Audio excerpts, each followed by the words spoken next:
ways you can hire me is to do a full editorial assessment. So that is, I'm reading your manuscript 2 times. I'm reading it once as a reader and then the second time as an editor. And this is where I provide full feedback on your manuscript about the structure of it, things that could be improved, your strengths, like what to double down on.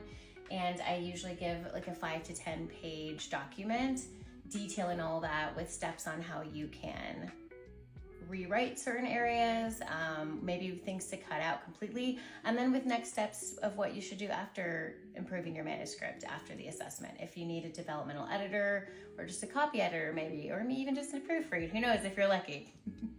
So this is what that looks like. So this was an assessment on a fantasy manuscript.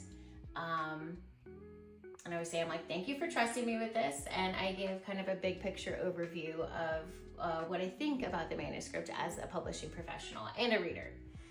So here I did a little bit of market positioning, the promise, the audience, different comp titles that you could compare your book to, which comp titles are other titles in the industry that were published recently that a salesperson could be like, oh, this is like that book, so it might sell just as well as that book.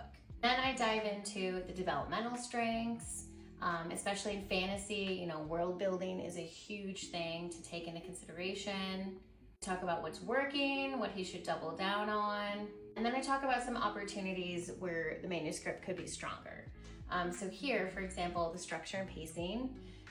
We're talking about the current feel of it, and then we're talking about what the goal is that the author wants that we discussed. So here I suggest, kind of how to clarify the different acts and the different action scenes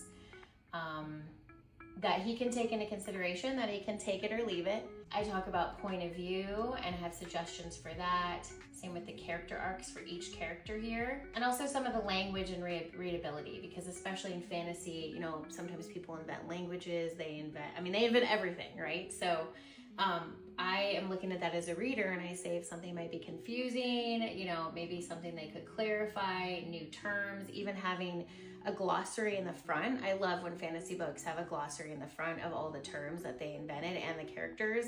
I think that really lays out a foundation for the reader, because they might not look at it, in the beginning when they start, but as I start reading, I always refer back to that. So this is something you can expect to get. And this one is 10 pages long.